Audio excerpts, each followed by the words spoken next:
Korpo 2 Hi everyone, my name is Korpo Yougie, and today at Girls Garden, I'm going to be talking about public speaking. So the reason for this lesson is because we have figured out that public speaking these days is used in various sectors of career. Be it a lawyer, you want to be a doctor, or you want to be a medicine, you have to know the importance of public speaking and you have to be public speaking. So today at Girls Garden, we are going to be delving to the lesson of public speaking. So today, what is public speaking? Public speaking is the process of performing live in front of live audience or group of people. So public speaking involves arts. It is something that is very creative. It involves your creative skills to know what you want to present.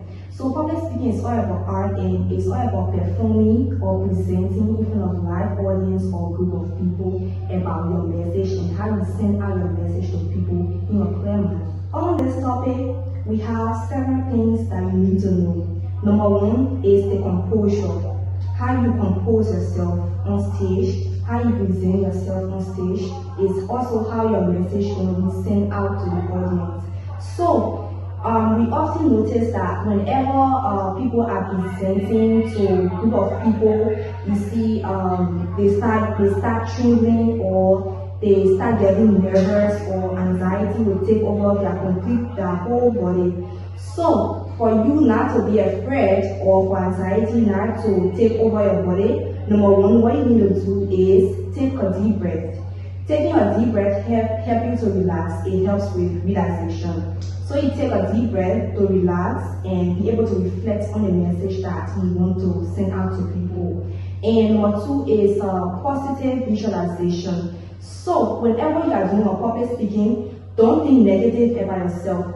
Because the more you think negative about what you want to say out there, the more anxiety will take over your body. So think positively. So just close your eyes and imagine yourself on stage where you present in front of large audience and then people clapping for you and then your message is actually great when you have people recording you. So you should also you should always think positively and have a positive visualization of your message that you want to send across to people. So number one, you take a deep breath, and secondly, you think positive. Thirdly, for the technique, you have to know the power of pausing. So when you are speaking to audience, sometimes you have to pause. You have to keep silent so that the audience can be able to participate too in what you are saying. So sometimes you pause and then you ask questions. And let's just say, for instance, you ask, have you ever wondered why the world or why the earth is flat or why the earth is round? And then you pose the question out to them and you let them to answer the question so that they can be connected and stay glued to your presentation. So sometimes when you are presenting live, you have to pause and let the audience to engage in what you are talking about, make them included. Don't just be talking and talking and talking. In that way, your presentation will be very boring.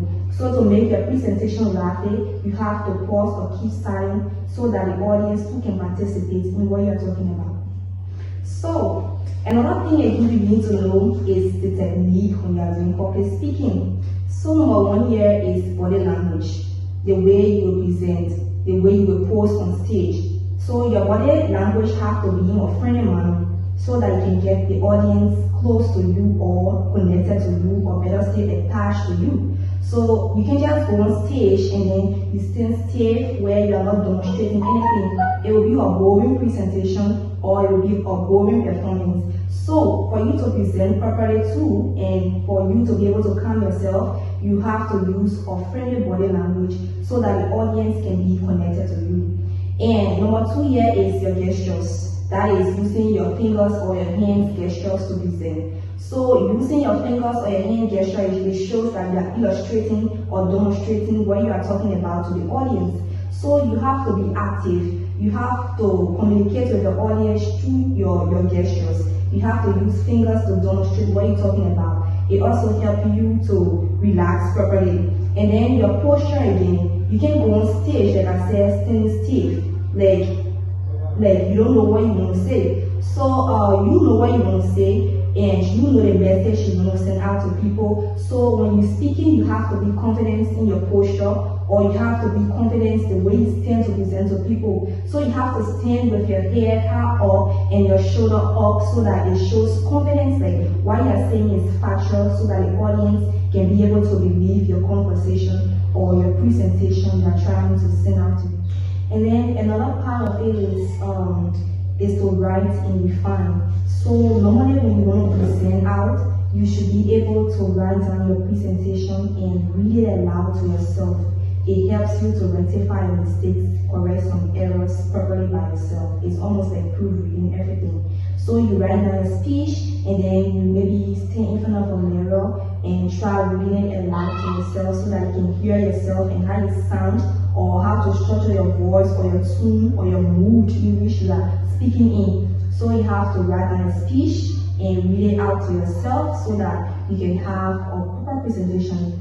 And then you have to practice and rehearse. So while jotting down a few points and reading it aloud to yourself, it should be everyday things. So maybe you have a presentation or topic to present, maybe let's just say Friday, and then you have the whole week to write down and practice. So maybe if you start writing from Monday, you should also keep it up to Tuesday, Wednesday, Thursday till Friday so that you can do it properly. So you keep practicing and you keep rehearsing over your speech so that you can know how you sound and rectify some words or some mistakes and structure your tone or mood in which you will present. So audience, thank you very much for watching this lesson, and I hope you learn it and take it into consideration so that you can have a great public speaking skill. So thank you so much for listening, and thank you so much for learning. Thank you for giving your undivided attention to this video, and I hope all of you that watch this video will have a great skill in public speaking. So thank you so much, and this is your silence. We will see you in